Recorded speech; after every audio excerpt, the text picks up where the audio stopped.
नाम देखे कीर्ति दीदी जटांतरण।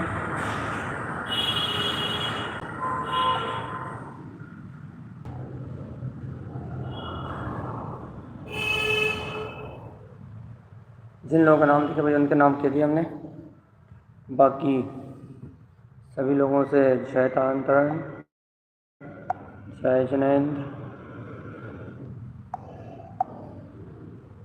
जतांतरण मम्मी जी, अदिति जी जतांतरण, चलिए पूरम जी जतांतरण,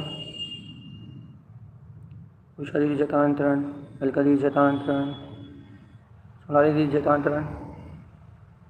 चलिए जय नमोस्तु। धर्तम चनंदे आनंदिमो चेनिनंद सहा परमितत्पद विंदपौ नम्यो सिद्ध शोभा गुरुवे श्री गोपति रुई गोपति ज्ञान सहकार तारण तरण समर्थ मुनि गुरु संसार निवार हम जुतौ जिनवरी अर्थ तियर्थ जो है विनाश भव जो मुना ममल ज्ञान परलो। एक गुरु को धर्म को साक्षी को बारंबार नमस्कार। तत्त्वं च परम तत्त्वं हरिमप्पा परम भाव दर्शिये परम जिनं परमेष्ठि नमाम्यहं परम देव देवस्य। बोलिए श्री दत्तलक्षण महापर्वाधिराज की जय। पुष्पलता बुआ जी, सुरेखा दीदी, मणि बुआ और सरिता चाची, सारिका बहन,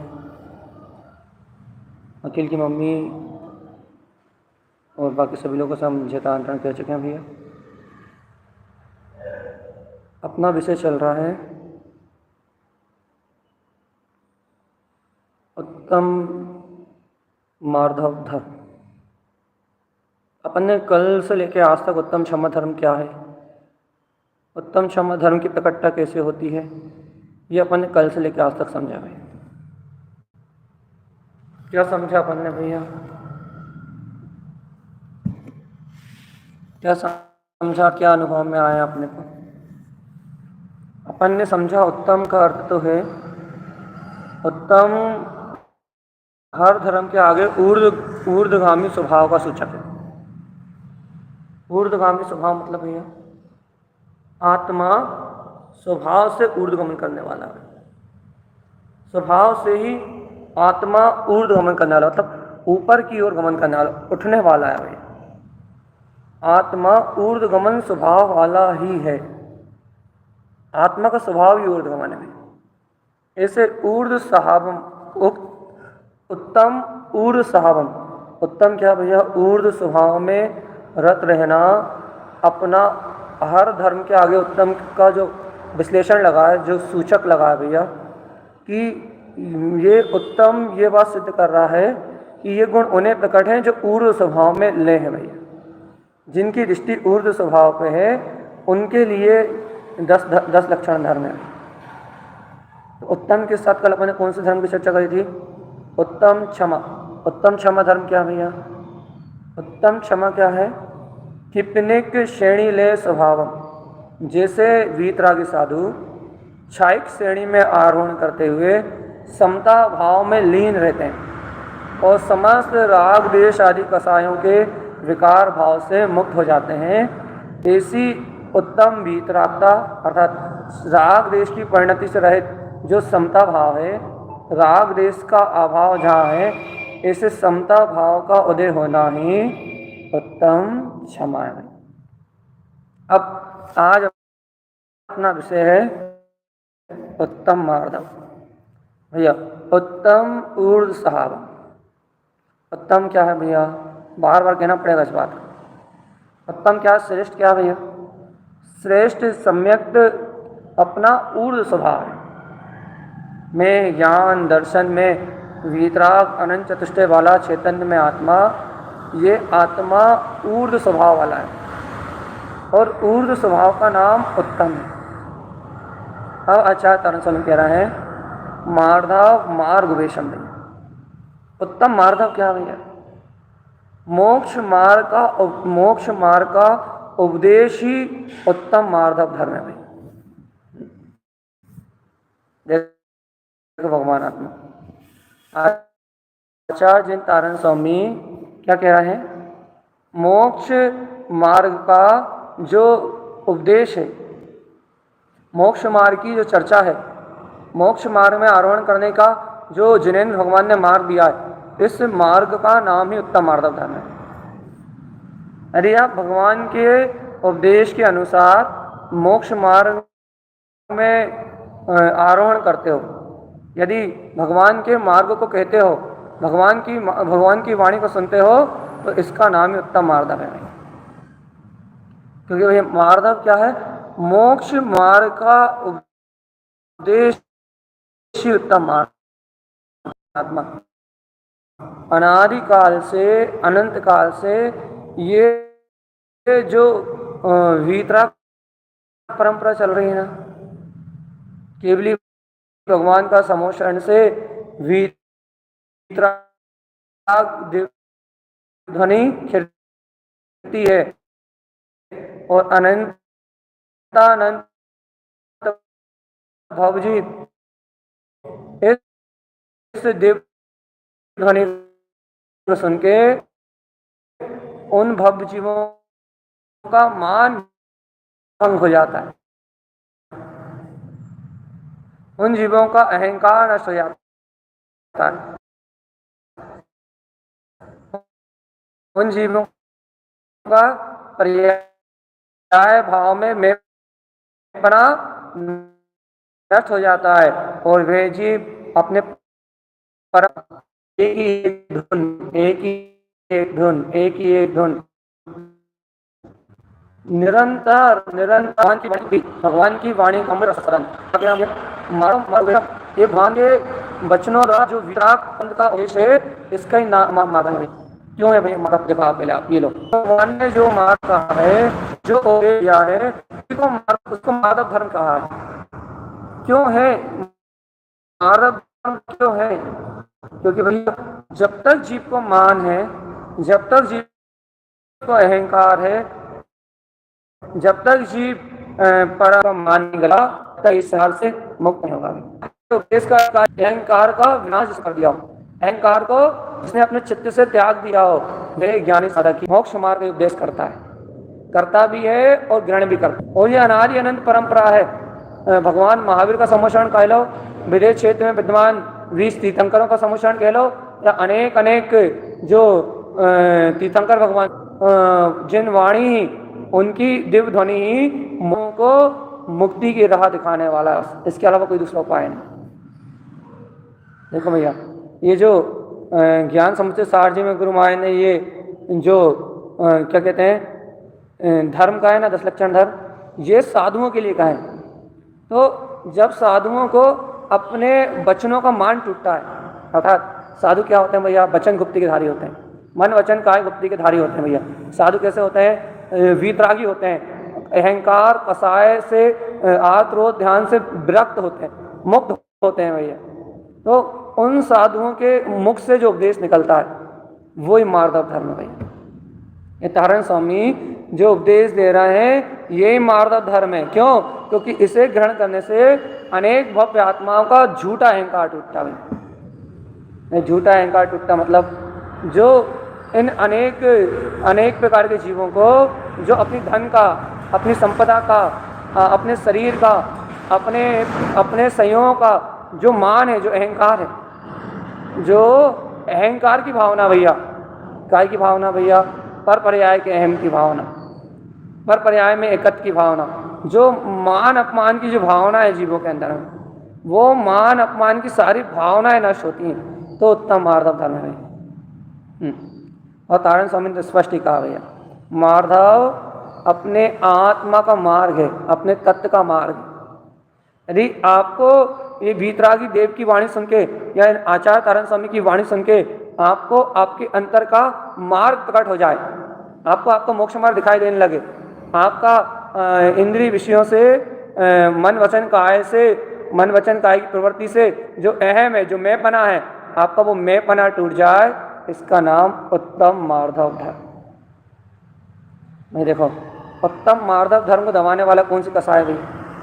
मान कसाय के सद्भाव में, अनंतन बंदी मान कसाय के सद्भाव में, मान के कारण से मार्धव धर्म का प्रकाश नहीं होता भैया।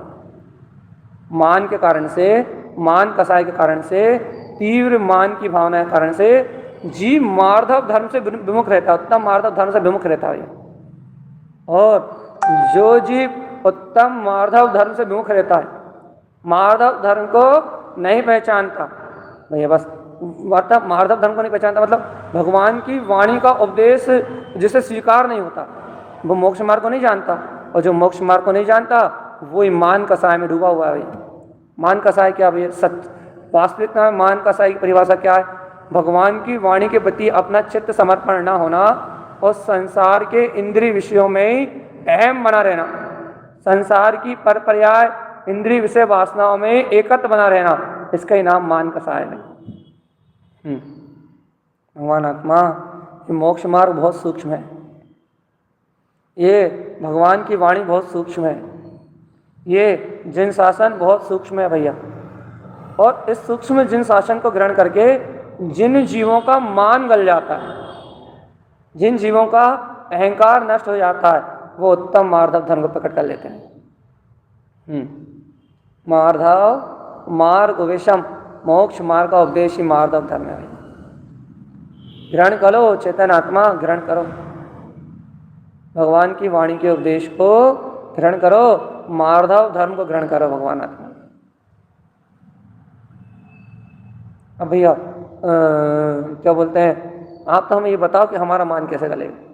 आपका यदि हृदय ये भगवान की वाणी के प्रति समर्पण हो रहा है तो बिना मान गलाए भगवान की वाणी के प्रति समर्पण ही नहीं हो सकता। नहीं भैया, बाहर में तो हमें बहुत अहंकार है, बाहर में तो हमें बहुत मान है, बाहर में तो हमारी बहुत तीव्र कसा है भैया, मान कसा है। तो भाई जिनकी मान कसा है, तीव्र है, उन्हें ये वीतराग मार्ग उपदेश स्वीकार ही नहीं होगा भाई। क्यों नहीं होगा भाई स्वीकार?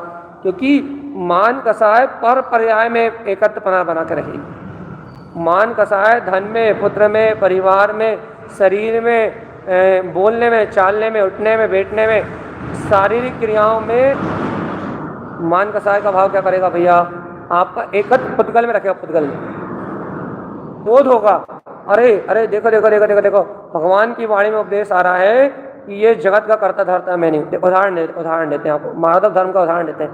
देखो भैया, राजा श्रेणिक भगवान के सम्मुखन में गए, उनको भगवान के प्रति अगाध श्रद्धा थी, भगवान के प्रति अनंत विनय की भावना थी। मान स्तंभ देखते ही मान टूट गया, मान गला, और भगवान की वाणी सुनते ही जैसे ही मान गला, जैसे ही मान टूटा, तो भैया क्षायिक सम्यक की प्राप्ति कर ली, सच्चे श्रद्धान की प्राप्ति कर ली, भगवान की वाणी को, भगवान के उपदेश को ग्रहण कर लिया। तो भैया जो भगवान के उपदेश को ग्रहण कर लिया, ये उत्तम मार्धव। बस मार्धव धर्म, उत्तम मार्धव धर्म ऊर्ध्व स्वभाव की दृष्टि प्रकट हो जाए, ऊर्ध्व स्वभाव की दृष्टि सहित मोक्ष मार्ग आपकी दृष्टि में आ जाए, इसका नाम ही मार्धव धर्म है भैया। देखो भैया, अनादिकाल से इस जीव को क्या है, अनादिकाल से जीव के अंदर मान कसाय ठसाठस भरी हुई है। मान कसाय ठसाठस भरी, मतलब ये जो करता है उसी को सत्य मानता है, ये जो बोलता है उसी को सत्य मानता है, ये जो सामने दिखता है पर्याय परिणामन उसी को सत्य मानता है। जो संसार में विभिन्न प्रकार की विचित्र विचित्र अवस्थाएं हैं, विचित्र विचित्र पर्याय हैं, ये जीव उन्हीं को सत्य मानता है भाई। भैया संसार की विचित्रता को सत्य मानना, यही मान कसाय है भाई। मान मतलब क्या भैया? मान मतलब क्या? अहंकार। अहंकार काय का अहंकार भैया? कौन सा अहंकार? पर पर्याय का अहम भाई। यदि मार्धव धर्म को स्वीकार करना है तो आचार्य तारण स्वामी का कहना है कि पहले जिनेंद्र भगवान के उपदेश के प्रति श्रद्धा तो लेके आओ। भगवान की जो वाणी है, जिनेंद्र भगवान का जो उपदेश है, उस उपदेश के प्रति श्रद्धा तो लेके आओ भगवान आत्मा। जब तक मोक्ष मार्ग की श्रद्धा नहीं होगी, जब तक जिनेंद्र भगवान की वाणी की श्रद्धा नहीं, जब तक मान नहीं कर सकता चेतना। अच्छा बताओ, अपने को इस समय अपने अंतर अपने में देखो भैया, अपने को अभी भी जो राग आदि पर्याय भाव चलते हैं ना, क्रोध आदि जो भाव ना, संयोग में जो घटनाएं घटती है ना, वो घटनाएं सत्य दिखाई देती हैं। लेकिन भगवान जो कह रहे हैं कि मैं ज्ञायक तत्व भगवान आत्मा हूँ, तुम सिद्ध समान आत्मा हो, क्या ऐसा वस्तु का स्वभाव सत्य भाषित हो रहा है? क्योंकि आचार्य जिन तारण स्वामी का कहना है कि मार्धव धर्म, उत्तम मार्धव धर्म अपने स्वभाव का मैंपना उत्पन्न होना है भैया। अर्थात भैया अपना जो संयोग का मान है वो टूटे, जो कसायों में जो मान कसा है वो मान कसा है गले। राजा सैनिक ने भैया मान स्तंभ देखा और मान टूट गया, तो भैया कौन सा धर्म प्रकट हो गया? कहना मान गला तो उत्तम मार्धव धर्म प्रकट हो गया भैया। बस ऊर्ध्व स्वभाव की दृष्टि आए और जिनेंद्र भगवान ने जो मार्ग का उपदेश दिया है, उस मार्ग में आरोहण करने की जो प्रवृत्ति है, उसका नाम उत्तम मार्धव है। आप तो अपन लोग तो उत्तम मार्धव धर्म काय को मानते हैं भैया? अनादिकाल से ये जीव उत्तम मार्धव काय को मान रहा है? काय को मान रहा उत्तम मार्धव? पता मान कसाई कहाँ गल रही है? बल्कि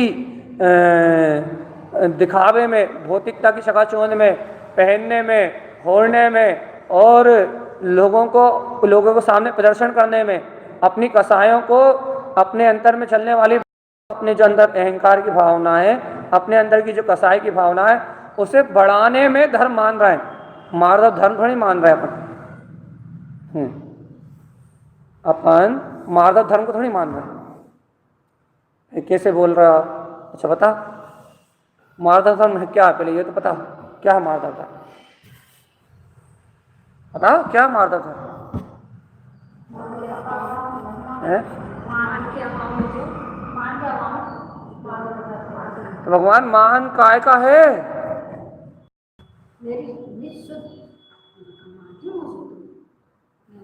के समान ना, उसका मान आना चाहिए। भगवान आत्मा अभी जीव को अपनी वर्तमान अवस्था का मान है बस। एक अवस्था में फंसा हुआ, जो कर्म रूप अवस्था चल रही है, जो कर्म रूप पर्याय चल रही है, इस कर्म रूप पर्याय की अवस्था का मान है जीव। और जिनेंद्र भगवान कह रहा है मार्धव मार्ग उवेशम। मार्धव धर्म क्या भैया? मोक्ष मार्ग का जो उपदेश जिनेंद्र परमात्मा कह रहा है, बस वही उत्तम मार्धव धर्म है बस। ज्ञान समुच्चय सार जी की गाथा नंबर 300 कहाँ चली गई?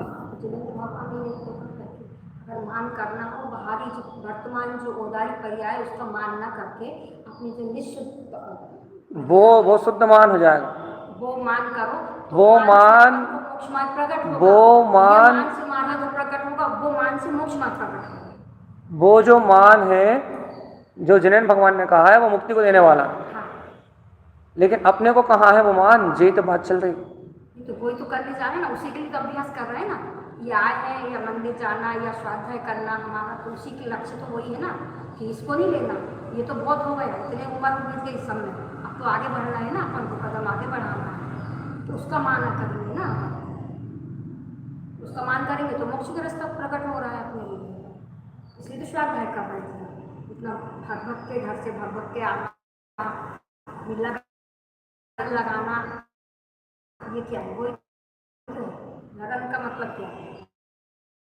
रुचि, रुचि उत्पन्न हो। अपने लिए तो रुचि उत्पन्न हुई तो आए। अच्छी बात है भैया।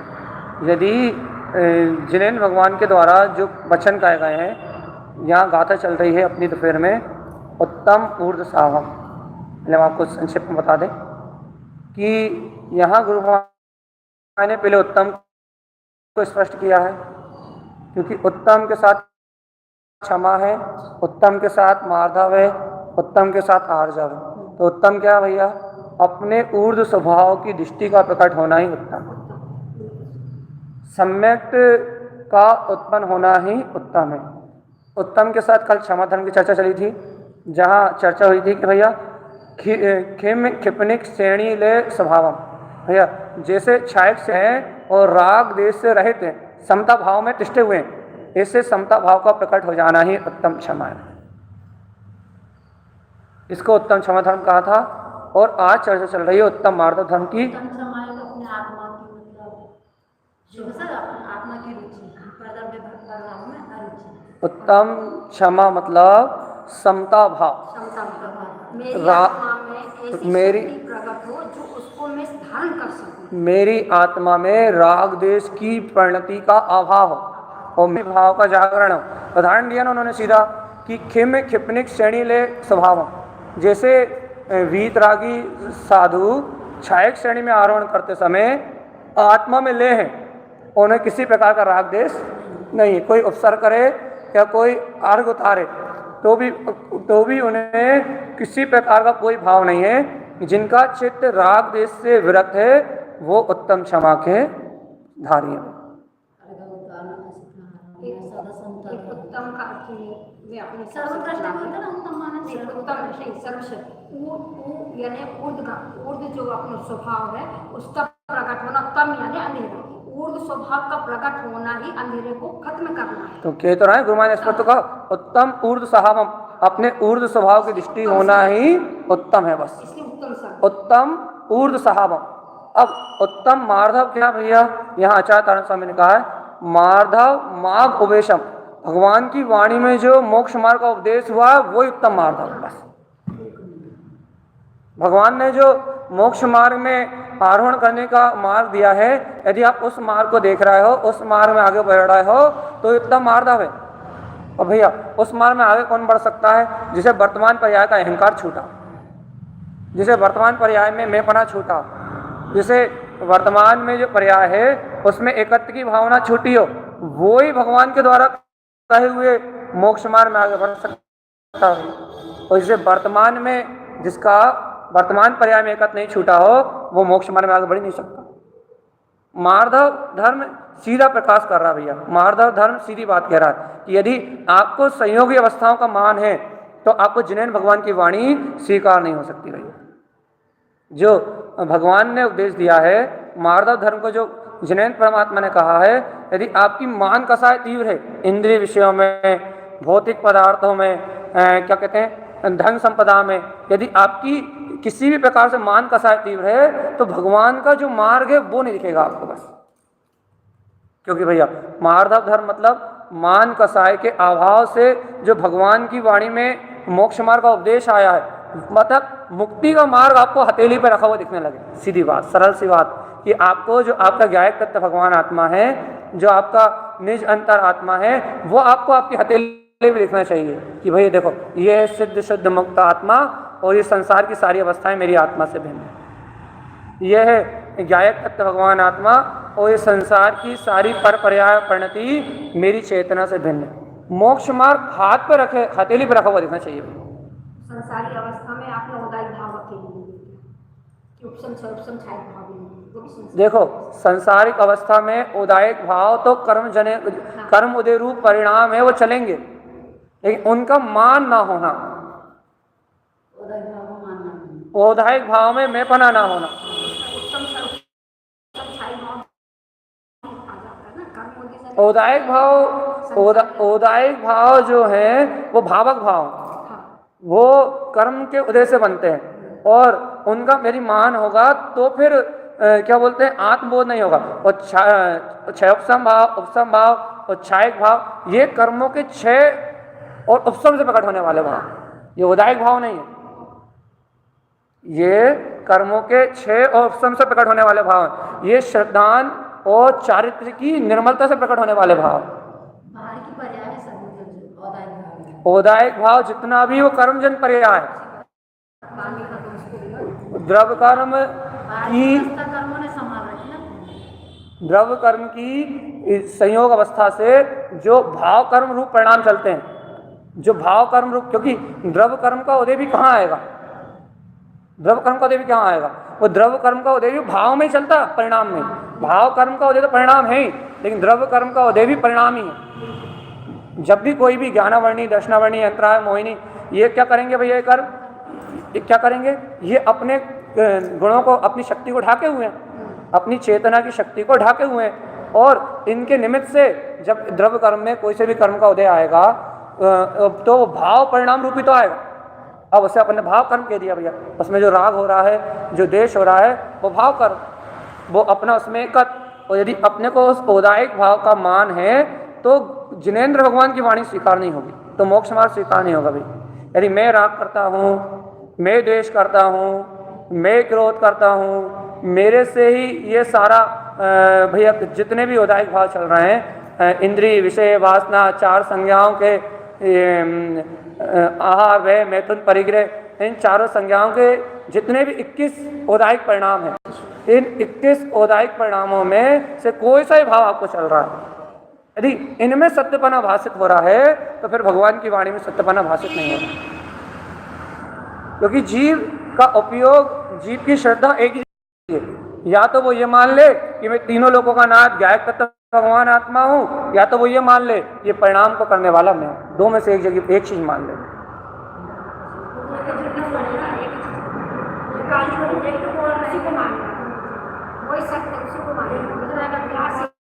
बस इतनी सी बात चल रही है कि मार्दव, मार्ग, वे सब एक ही चीज मानना भैया, एक ही चीज का स्वाभिमान हो सकता है, या तो अपने परम भाव का, अपने वीतराग भाव का स्वाभिमान होगा भैया, ये मैं तो ज्ञान तत्व, गायक तत्व भगवान आत्मा हूँ।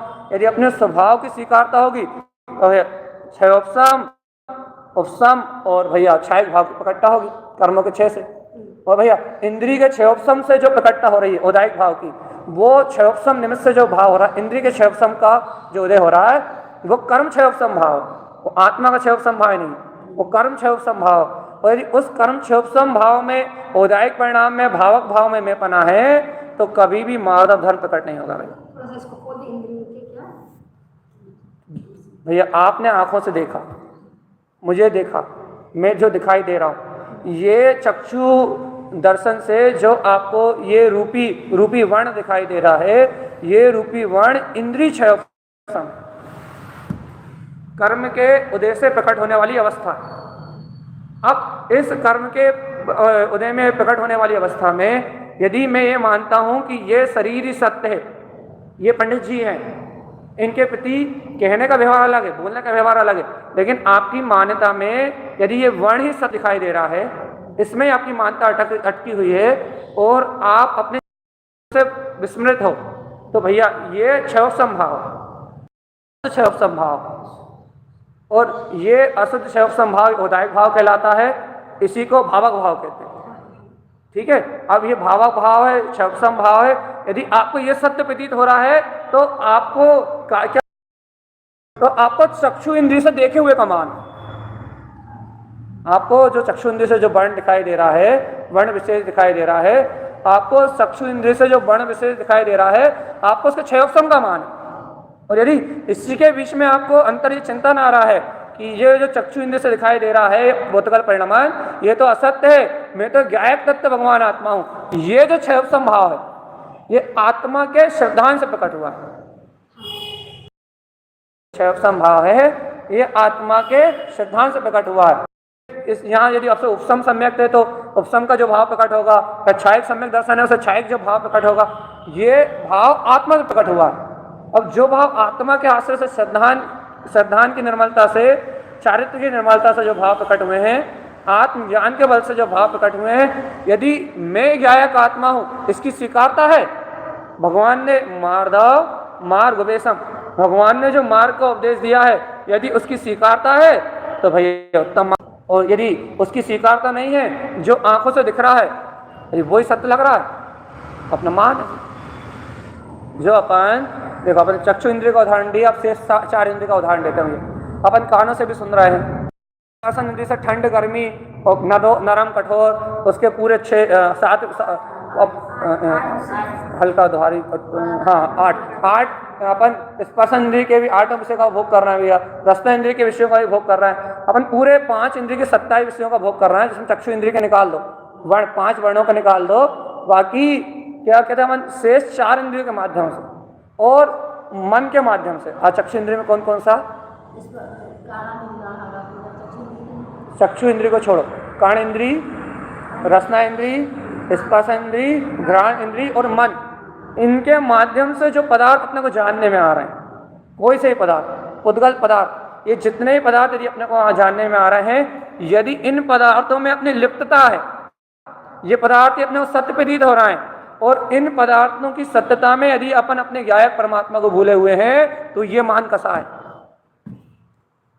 और ये मान कसा है मतलब आप मार्धव धर्म नहीं कर रहे हैं, इन विषयों में ही भूले हुए हैं, विषयों में इनमें मान, इनमें इतना गहरा मान है, इतना गहरा मान है। अपने अपने कर्ण इंद्री का, घ्राण इंद्री का दुर्गंध आ गई, अरे सुगंध आई तो मन खुश, रसना इंद्री में मीठा मिल गया तो खुश, अब बोल रहे हैं, बकबक कर रहे हैं, इधर उधर की बात कर रहे हैं, चुगली कर रहे हैं, खुश कि ना, मन में विचार चल रहा है, भैया हम तो सही थे, वो गलत था, भैया उसने ऐसा क्यों किया, ये न्याय था, ये अन्याय था, बाहर ही बाहर पर पर्याय पर्याय में उलझे हुए हो, पर अपने को वो ही सत्य लग रहा है। इसके कारण से अपन अपने आत्मा को भूलें, भगवान की वाणी को भूलें, ये मान कसा है और ये माधव धर्म का नाश करने वाला। अब बाहर का मान तो छोड़ दो, जो अपन धन के मान की बात करते हैं, पुत्र परिवार के मान की बात करते हैं, पैसे के मान की बात करते हैं, ये छोड़ दो। ये जो पंच इंद्रिय के जो विषय चल रहे हैं, यदि इनमें आप अपनी अंतरात्मा को भूले हो तो माधव धर्म का नाश हो रहा है भाई। नाश हो रहा मतलब आप माधव धर्म से विपरीत परिणमित हो रहे हैं। पंच इंद्रिय के ये 27 जो विषय हैं, जिसमें चक्षु दर्शन और अचक्षु दर्शन, ये दोनों दर्शन से जो आपको क्षयोपम भाव, क्योंकि दर्शन पूर्वक ही ज्ञान होता है। छद्मस्त अवस्था में श्रावक को दर्शन पहले होता है, फिर ज्ञान होता है। केवली की अवस्था में युगपद होते हैं, केवल दर्शन और ज्ञान एक साथ होते हैं। चक्षु दर्शन में सामान्य अवलोकन नहीं देते, दर्शन हमेशा सामान्य अवलोकन ही कहलाता है भैया, लेकिन जीव की दृष्टि परोन्मुख होने के कारण वो सामान्य ना होके वो विशेष पर्याय में एकत्वपना करता है। इसी कारण से ये जीव संसार में परिभ्रमण कर रहा है। चक्षु दर्शन से जो मेरे को ज्ञान, हाँ, क्योंकि जीव, क्योंकि और उस देव को ये समझो कि मेरे ज्ञान में ही वो चीज़ नहीं है, मेरे ज्ञान की झलकी, उसकी छाया है, तो उसमें अगर अपना अपना करूँ तो ये प्रशस्त रास्ता बनेगा। तो जीव को ये बोध आए कि ये जो क्षयोपम है, इंद्रियों का क्षयोपम है, ये मैं नहीं हूँ, इससे जो परे है, जो चैतन्य से झलकाने वाला है, जो जाननहार है, वो मैं हूँ। ये बोध आए तो मार्धव धर्म का रास्ता बने, तो मान कसाय गलेगी। मेरे ज्ञान के तो क्योंकि जीव मान कसाय को सिर्फ बाहर के मान से पकड़ता है। हमें सोने का मान है, चांदी का मान है, हीरे मोती का मान है, या हमें हमारे नाम का मान है, ये तो बहुत स्थूल है, ये तो बहुत बाहर की चीज़ है। हाँ, ये तो बहुत बाहर की चीज़ है, ये बहुत ऊपर की बात हो गई। ये घर का मान, दुकान का मान, मकान का मान, ये तो वो गई, वो तो अपन ने सुन लिया कि सब नश्वर है, सब खत्म हो जाने वाला है, पुत्र परिवार कुछ नहीं रहने वाले, ये सब तो बहुत स्थूल बात हो गई, ये तो बहुत स्थूल बात हो गई। अभी तो ये पंच इंद्रियों के जो विषय जानने में आ रहा है, इसमें अहंकार है, इनमें मान है, और जब तक ये मान है तब तक अपने को अपने गायक आत्मा नहीं दिखाई दे रहा, तब तक ही जिनेन्द्र भगवान की वाणी अपने को साफ साफ नहीं दिखाई दे रही, जब तक ही अपने को आत्म अनुभव रूप अपना चैतन्य प्रकाश नहीं दिखाई दे रहा। भैया क्या दिखाई दे रहा? जो 5 इंद्रिय के विषयों का क्षयोपम है, वो अशुद्ध क्षयोपम दिखाई दे रहा है, और अशुद्ध क्षयोपम दिखाई दे रहा है, और ये जीव इतना पागल है, इतना पागल है कि उस क्षयोपम भाव को शुद्ध करने की रुचि भी नहीं लगा रहा कि हम इससे जो अशुद्ध परिणाम चल रहे हैं, जो शुभ अशुभ राग में एकत्वपना हो रहा है, उसे शुद्ध करने की कोशिश भी नहीं कर रहा, मतलब उसे हटा के अपने गायक भाव को चिंतन भी नहीं करना चाहता। बस उसका मान इतना अधिक है कि उससे बोला भैया इंद्रिय विषय को छोड़ के आत्मा का चिंतन करो।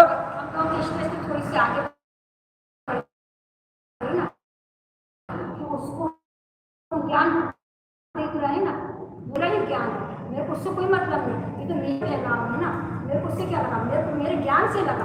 जिसको स्वयं की सुरत है, जैसे मच्छर काटने के काल में स्पर्श इंद्रिय ने अज्ञान में संकेत दिया भैया कि ये जो कर्म का उदय आप तक आया, उस कर्म के उदय में निमित्त आया मच्छर ने काटा, और मच्छर ने काटा तो भाई स्पर्श इंद्रिय में कते जीव का, तो स्पर्श इंद्रिय से भाव उत्पन्न हुआ कि दुख का, कलेश का भाव उत्पन्न हो गया, दुख का भाव उत्पन्न हुआ। यदि अब उस कलेश भाव में आप, यदि उस कलेश भाव में डूब गए, यदि उस कलेश भाव में आप डूब गए तो भैया आप इंद्रियों के उस अहंकार रूप प्रवृत्ति में मदहोश हो गए, आपको उसका मान है। और यदि आपको ये बोध आ गया कि भैया ये वर्तमान कर्म की अवस्था है और देखो मैं तो मात जानने वाला हूँ, मैं तो गायक तत्व भगवान आत्मा हूँ, मेरे अंतर में तो मेरा ध्रुव प्रकाश हो रहा है, मेरे अंतर में तो मेरी अर्क सत्ता जगमगा रही है, मेरे अंतर में तो मेरा दिव्य तेज जगमगा रहा है। ये स्पर्शन इंद्रिय का विषय तो झूठा है, ठंड लग रही है, गर्मी लग रही है भैया, कठोर नरम, ये सारे जितने विषय हैं, रूखा चिकना हल्का भारी, ये सब स्पर्शन इंद्रिय के भाव हैं भैया।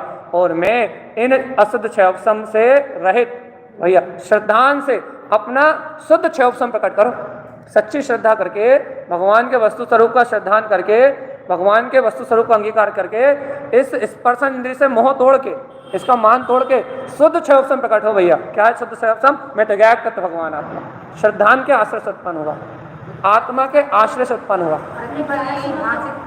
हाँ, बार बार बार बार बार बार बार बार ये बोध में आते रहना कि मैं ये सिद्ध हूँ, मैं ये शुद्ध हूँ, मैं ये मुक्त हूँ। ये जो बार बार बोध में आएगा तो वो जो अशुद्ध क्षयोपम भाव जो इंद्रिय से उत्पन्न हुआ था वो बिला जाएगा, वो मन में चल रहा था। और मन में कौन सा भाव उत्पन्न हो जाएगा? क्या बात, अपन ने आज ही सुबह तत्काल सूत्र का हमने हिंदी वांचन करा था, जब हमने दूसरा अध्याय में क्या कहा था, मन क्या है भैया? मन इंद्रिय नहीं है, मन विचारों का समूह है, मन श्रुत है, वो सुने हुए श्रुत पे काम करता है। यदि आपको मन के द्वारा ये भगवान की वाणी का मनन होगा तो आपका क्षयोपम शुद्ध हो जाएगा। मानसिक उपभोग से यदि आप इन इंद्रियों का भोग कर रहे हो, क्योंकि मन के बिना इन इंद्रियों की प्रवृत्ति जानने में भी नहीं आएगी। एक बात याद रखो, मन के बिना इन इंद्रियों की प्रवृत्ति का बोध भी नहीं होगा। इंद्रियों तो मात्र विषयों को गमती हैं, लेकिन उसका विचार तो, उसको गमने का काम तो मन ही करता है। और मन ही एक ऐसी शक्ति है जिसमें इंद्रियों को गमने की ताकत भी है, और मन ही एक ऐसी शक्ति है जिसमें अतीन्द्रिय को भी गमने की ताकत है। श्रुत ज्ञान का पूरा विषय मन का काम है, श्रुत ज्ञान का पूरा विषय मन का काम है। ये पूरी जिनवाणी का मनन करना, मंथन करना पूरा मन का काम है भैया। हाँ, लेकिन श्रुत ज्ञान मन से परे है, क्योंकि वो आत्माश्रय से प्रकट होता है। श्रुत ज्ञान मन से परे, क्योंकि वो मति पूर्वक शुद्ध ज्ञान होता। जो मति ज्ञान यदि आपका सम्यक होगा कि मैं ज्ञायक तत्व भगवान आत्मा हूँ, मैं ज्ञान मात्र आत्मा हूँ, तत्व का श्रद्धान होगा, तो फिर श्रुत तो सम्यक हो गई, चिंतन तो सम्यक हो गई।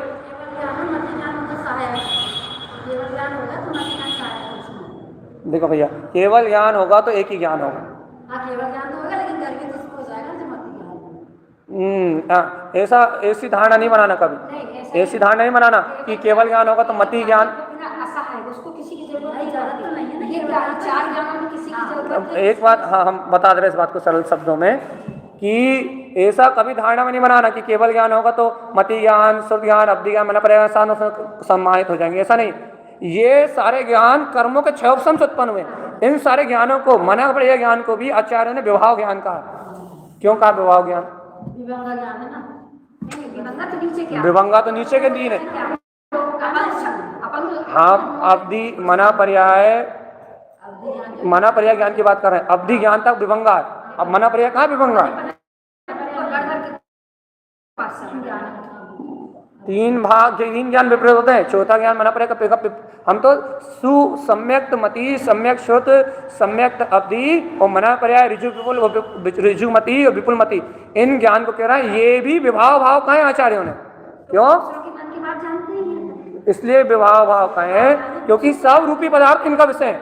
अवधि ज्ञान का विषय, मना पर्याय ज्ञान का विषय, सबका विषय रूपी पदार्थ है। और भगवान कर्मों के क्षयोपम निमित्त प्रकट होते हैं, स्वतंत्रता नहीं है इनमें। कर्मों का जैसा जैसा क्षयोपम होगा वैसे वैसे ये ज्ञान प्रकट होंगे, और कर्मों के क्षयोपम के आधार पर इनकी सारी गाड़ी चलेगी। लेकिन भैया आत्मा तो क्षयोपम तो रहे थे, पूर्ण केवल है, पूर्ण केवल ज्ञान का धारी है, पूर्ण अपनी शक्ति का धारी है। इसमें पर्याय के अवलंबन की कोई आवश्यकता।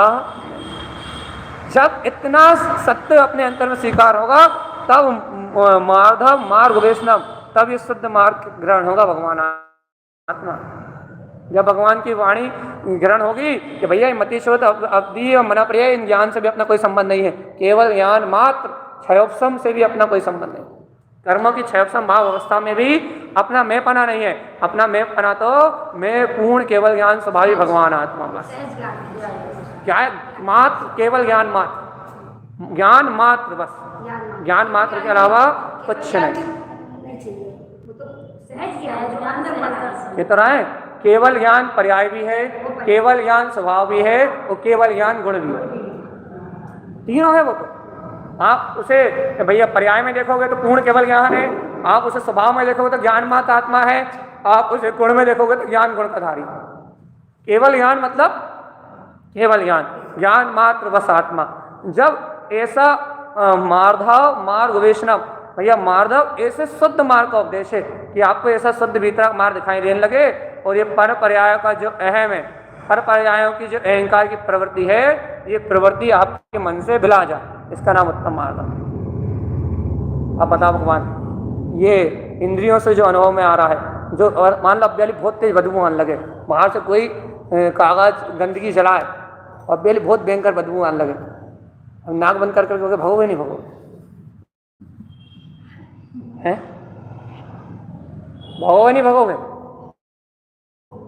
सहन करने की वो करें नहीं होगी, जब आखिरी में नहीं होगी तब ये काम होता है। पहले तो उसको जीतना चाहते हैं ना, कोई गंदगी जीत के देख, जीतना चाह रहे हैं ना उसको। अरे जीतने के बाद में आते हैं, पहले गिलाने का परिणाम आया। ये भी मान हो। जैसे अपने को कोई मल जिसका अभ्यास उसको छोड़ो, जिसका अभ्यास नहीं उसकी बात कर रहे। जैसे अपने कोई मल दिखा, कोई दुर्गंध आई, जरा सी कोई दुर्गंध मिली, जैसा भी कोई मलिन वस्तु दिखी, तो पहले विचिकित्सा का भाव, गिलानी का भाव, जुगुत्सव का भाव, घृणा का भाव तुरंत प्रकट हो जाता है। अब बताओ, वो घृणा का भाव ये बात सिद्ध कर रहा है कि आपकी घ्राण इंद्री में मैं पने की मानता है। ये मानते जब ना मेरे अंदर कि वो गंदगी है, वो उसी समय मेरे विचार में आए कि ये तो मैं ही नहीं कर रहा ना, मेरे से छीने से ही गंदगी आई है, अपन उससे जुड़ जाते हैं ना। बस वो जो उससे जुड़ान हो गया ना, वो जो मान हो गया ना, वही मान कसाय है। और वो मान कसाय जब तक रहेगी भैया, जब तक इन इंद्रियों का बोध है, इन इंद्रियों में और इन इंद्रियों के विषयों में सत्यपना है, तब तक गुरु महाराज या जिनेन्द्र भगवान मार्धव मार्ग वेशम जो भगवान की वाणी में भीतराग तत्व का उपदेश हो रहा है, वो अपने संपट में नहीं आएगा। सुनेंगे तो खूब कि आत्मा है, शुद्ध आत्मा है, परमात्मा है, पंच इंद्रियों के विषयों से रहित है, कसाय से रहित है, पापों से रहित है, सब सुन रहा है, लेकिन भैया लेकिन वो उपदेश दृष्टि में नहीं आ रहा, वो मार्ग दृष्टि में नहीं आ रहा कैसे आया है।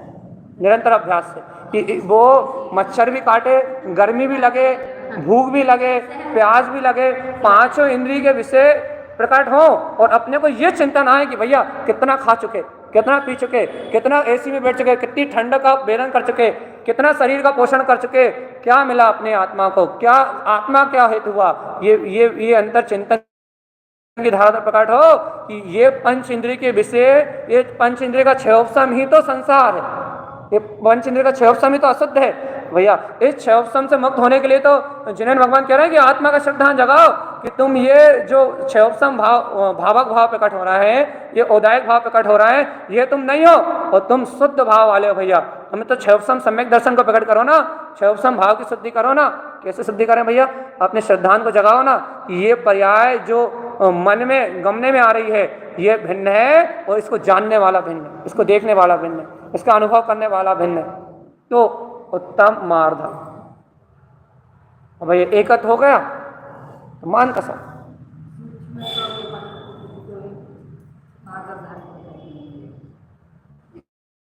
कोशिश तो करो ना, उससे तो चलना सारा नहीं पड़ी है। मेरे को आई गई गंदगी है, पर मेरे क्या है कि ये मेरे स्पर्श से तो ये गंदगी तो पहले हलवा था, मैंने छिया तो ये गंदगी हो गई। तो ये जीतने की कोशिश करोगे तो कभी गिलानी मिट जाएगी, एक दिन ऐसा है उससे गिलानी मिट जाएगी, ऑटोमेटिक चल जाएगी। जी सब अपने ऊपर घटा के हाँ निरंतर प्रयोग, प्रैक्टिकल, दिन रात प्रैक्टिकल, भेद ज्ञान का निरंतर अभ्यास, इंद्रिय विषयों से क्षयोपशम भाव से निरंतर विरक्त होने की भावना, निरंतर प्रयास भैया। ये देखो ये जागृति कि मैं इस समय कहाँ लिप्त हो रहा हूँ, देखो देखो मैं यहाँ लिप्त हो रहा हूँ, मेरे जानने में आ रहा है। देखो जो लिप्त हो रहा है वो अलग है और जो मैं हूँ वो अलग। ये निरंतरता की जागृति का नाम मोक्ष मार्ग है। निरंतर की जागृति, निरंतरता की सचेतन अवस्था, निरंतरता का बोध, निरंतरता का होश कि भैया ये चल रहा है जो मन और इंद्रियों का क्षय में, देखो देखो देखो ये तो कर्म को दे, अपने डर जा, मन में बुरे भाव चले, ऐसे हो जाते हैं, शरीर से क्रियाएं हुई उल्टी सीधी, ऐसे हो जाते हैं, थोड़ा कसाय का निमित्त मिला, ऐसे हो जाते हैं कि हमारा काम खत्म। ये कहाँ बोध आता कि यही तो कर्म का उदय है, यही तो कर्म की धारा, विषय के भाव, भोग के भाव, काम के भाव, व्यसन के भाव, पाप परिग्रह के भाव, यही तो अनादि काल का संस्कार है। जब इस संसार में रहा है जीव तो यही तो अनादि काल का संस्कार है। भाई ये भाव आए और भाई हम कर रहे हैं, कितने गंदे भाव चल रहे हैं, तुम ज्ञात कहाँ हो, तुमने गिलानी करी, घृणा करी, उसमें मैं पना करा, हमने ये नहीं करा कि उस भाव से हटो मत। पहली भूमिका में ऐसे भाव आते हैं कि तब तक दूसरी आने के इसको झटको या कर। हाँ, ये पहली बात जो घृणा आ रही है तब तक भी पकड़ है, पहली भूमिका में घृणा आ रही है तब तक भी पकड़ है। लेकिन हाँ, पहली भूमिका में घृणा आती है, लेकिन ज्ञानी वो है जो उसे घृणा नहीं करता, जो उससे विरक्त होता कि नहीं ये मेरा स्वभाव नहीं है, ये तो ज्ञायक तत्व भगवान आत्मा, जो उससे बदलता नहीं है, जो घबराता नहीं उन भाव से। देखो देखो, जब जीव घबराता है तो उन भाव को बदलने के लिए उपद्रव, शुभ भाव करना चाहता है, कोई क्रिया करना चाहता है, लेकिन भैया कर्म की धारा जैसी बंदी वैसी चलती है। जब बदलना होते हैं, अशुभ से शुभ होना होते हैं, तब बदल जाते हैं, और जब नहीं बदलना होते, जब भड़बड़ाहट आती, जब नहीं बदलना होते तो नहीं बदलते। तो मतलब ये है कि निरंतर अभ्यास चलता रहे अपना, जो होना निश्चित। वास ये है कि निरंतर चेतनता बनी रहे, निरंतर जागृति बनी रहे। तो भैया अपन तो सर्व प्रत्येक पर्याय से भिन्नता बनी रहे, और स्व समय में आत्मा में निरंतर जागृति बनी रहे। मेरा ध्रुव तो क्या है, मेरी चेतना तो शुद्ध है, मेरा भाव तो परिपूर्ण है, मैं शुद्ध प्रकाश में आत्मा हूँ। बिंदास प्रेम करना, हाँ, अपने क्या है स्वभाव से बिंदास प्रेम ऐसी प्रीति कि उसके प्रेम में सब भूल जाओ भाई। पूरी दुनिया चलती रहे, दुनिया कुछ भी कहती रहे, दुनिया के लोग कुछ भी कहते रहे, दुनिया के लोग कुछ भी सुनाते रहे, घर गृहस्थी में कैसे माहौल चलता रहे, अपनी शुद्ध माँ की बनी रहे, और बाहर फिर सहस्त्रांग सेनाओं का वध भी हो जाए तो फिर कोई फर्क नहीं पड़ता। बुद्धिपूर्वक कोई नहीं करता, क्योंकि ज्ञानी बुद्धिपूर्वक 5 पापों को नहीं करता, वो बुद्धिपूर्वक 5 पापों से, अशुभ से विरक्ति रहता है। हाँ, कर्म उदित पर्याय में जो चलता है फिर वो कुछ करते ही कहाँ, फिर वो करता कहाँ। जब कर्म उदित पर्याय में चल रहा है, अर्जुन सहस्त्रांग सेना का वध करता कहाँ है, करता तो अपन कहते हैं कि अर्जुन कर रहा है, अर्जुन कहाँ करता है। वो तो अबुद्धिपूर्वक ही होते ना, बुद्धिपूर्वक वो पाप करते ही नहीं, पाप करने का उनके जीवन में प्रयोजन ही नहीं होता। धर्म युद्ध होता है, फिर न्याय होता है, फिर भगवान का वस्तु स्वरूप होता है, फिर भैया भूमि का अनुसार परिणमन होता है कि उसकी भूमिका चौथे गुण स्थान की थी, और चौथे गुण स्थान में जो उसका धर्म था, राजधर्म था, जो धर्म की स्थापना की बात थी, वो उसने अपना धर्म करा, वहाँ धर्म होता है, वहाँ बुद्धिपूर्वक पाप होते ही नहीं भैया। और जो भी आत्म दर्शन को, सम्यक दर्शन को कहो, वस्तु स्वरूप को कहो, जिन्हें भगवान की वाणी को स्वीकार करता है, उसके जीवन से बुद्धिपूर्वक पाप करने की भावना तो आती नहीं, छूटी जाती है। हाँ, अब बात यह है कि भैया अभी हम भैया गलती से कोई काम करते हैं, बुद्धिपूर्वक तो हुआ है, अरे बुद्धिपूर्वक मतलब उसके अभिप्राय में नहीं होता। वर्तमान में काम होगा तो बुद्धि में विचार तो चलेंगे, बुद्धिपूर्वक मतलब उसके अभिप्राय में पाप नहीं रहता, अभिप्राय में वो किसी का हित नहीं करना चाहता, अभिप्राय में वो कुछ गलत करना नहीं चाहता, लेकिन कर्म उदय वैसा है तो वैसे विचार तो चलेंगे। वो विचार चलने का नाम बुद्धिपूर्वक नहीं, फल भी अभिप्राय का लगेगा। जैसे हम लोग की भूमिका है, हम लोग गृहस्थों की भूमिका है कि हम झूठ बोलना नहीं चाहते, हिंसा करना नहीं चाहते, पर हमको करना पड़ता है, क्योंकि गृहस्थी चलाना इसलिए करना पड़ता है, पर अंदर भाव ये लगे हमें ये नहीं करना, हमें ये नहीं करना है, पर मजबूरी है ना, कर्म उदय। हाँ, जितना छूट जाए उतना अच्छा है। हम इसका दूसरा उदाहरण देते हैं, दूसरा उदाहरण देते हैं। जैसे कि अपन भोजन बनाते हैं, ये उदाहरण सही रहा। अपन भोजन बनाते हैं, अपन जीवों को मारना नहीं चाहते, अपन जीवों का 1, 2, 3 इंद्रिय जीवों को घात करना नहीं चाहते, लेकिन आहार आदि तैयार करने में पूरा सोचते हैं, पूरा बीनते हैं, उसके बाद भी त्रस्त जीवों की हिंसा, स्थावर काय के जीवों की हिंसा हो जाती है। लेकिन अभिप्राय में क्या रहता है, नहीं करना। कि अभिप्राय में क्या रहता है, वीतराग धर्म के अनुसार करना। अभिप्राय में क्या रहता है भैया, सत्य को अंगीकार करना। अभिप्राय में तत्व रहता है, अभिप्राय में सत्य का सिद्धांत रहता है, लेकिन क्रिया पाप रूप हो जाती है, तो भैया वो बुद्धिपूर्वक नहीं खिलाए, वो कर्मोदय खिलाए। और वो कर्मोदय में भैया अपनी भावना तो यही रहती है कि भाई जीव बचे, जितने बचे उतने बचा। तो अभिप्राय का फल मिलेगा वहाँ, और जो कर्म का फल है भैया, जो क्रिया का फल है वो तो 2% 5% है, लेकिन जो अभिप्राय का फल है वो पूरा 100%। वहाँ जो आपका श्रद्धान है, जो वहाँ आपको जीव की दया की भावना है, आपको उसका फल मिलेगा। वही अपन यहाँ क्या सिद्ध करना चाह रहे हैं कि 5 इंद्रिय, इनके विषय, इनसे जो प्रकट होता है वो क्षयोपशम, वही अशुद्ध है। और वो अशुद्ध क्षयोपशम का यदि आपको मान है तो मार्दव धर्म का विरोध है।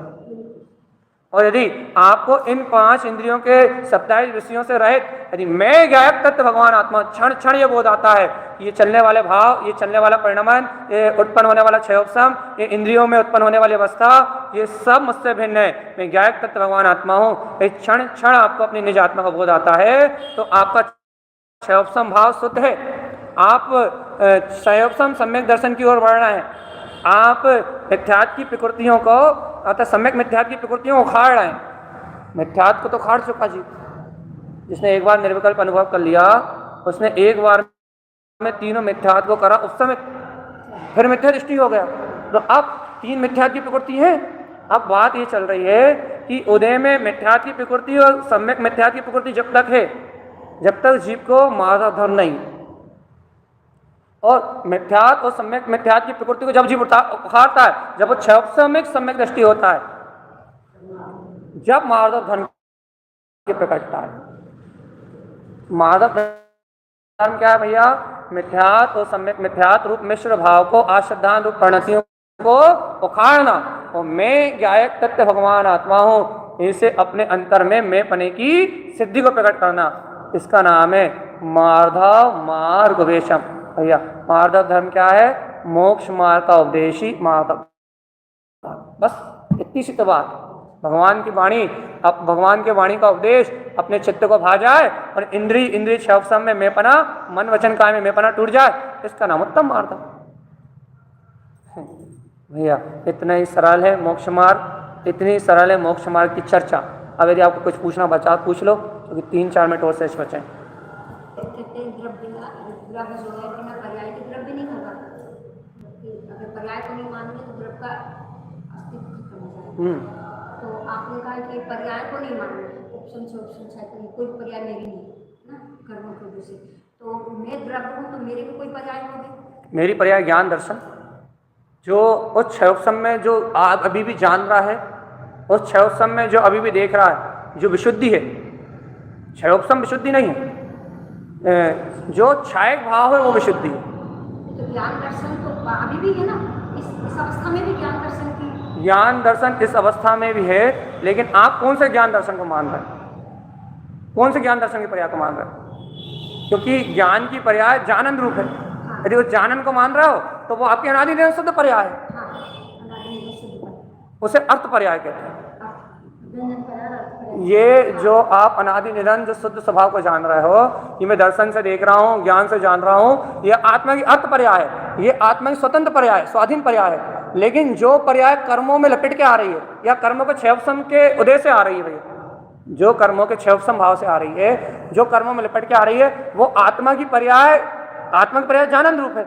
लेकिन अब वो दूध पानी की तरह कर्म भाव में लिप्त होने के कारण से जीव और अजीब का एक क्षेत्र का अवगाहन संबंध चल रहा है। पुद्गल और जीव, जो अजीब, जिसको जो अजीब की अवस्था कहते हैं, अजीब अवस्था में पुद्गल और जीव दोनों मिले हुए हैं। अजीब अवस्था में ये दोनों एक क्षेत्र का अवगाहन कर रहे हैं, भाई एक साथ परिणमित हो रहा है, एक साथ मिले जुले परिणमित हो रहा है।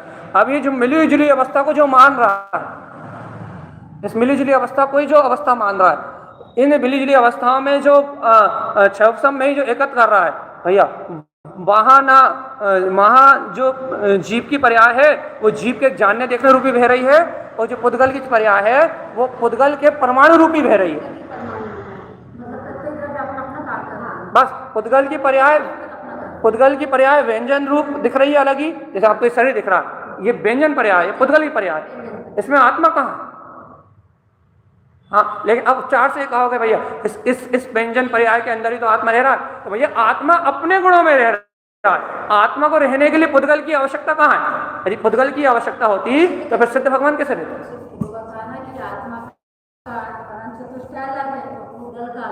बस इसलिए भैया पुद्गल की पर्याय को स्वतंत्र देखना, कर्म पर्याय पुद्गल की पर्याय, पुद्गल की पर्याय को स्वतंत्र देखना और जीव की पर्याय स्वतंत्र है। इन गुण अपनी आत्मा की गुण पर्याय को स्वतंत्र देखना। हमने कल के प्रवचन में भी कहा था, आपने ध्यान से नहीं सुना, कि आत्मा द्रव्य स्वयं के गुण पर्यायवान वाला भैया, आत्मा में स्वयं का द्रव्य गुण पर्याय है, तो आत्मा की पर्याय गुणों के परिणमन को पर्याय कहता है। तो जो ज्ञान में जानना देखना है वो आपकी पर्याय है। और भाई दूसरी पर्याय क्या है? परिणाम में जो अलग योग्यता के अनुसार दूसरी पर्याय किसे कहते हैं? एक और पर्याय ना है जो पर पुद्गल में मिली जुली अवस्था है, जो विभंगा रूप अवस्था दिख रही है, जो पर पर्याय रूप अवस्था दिख रही है, उसे ही पर्याय कहते हैं।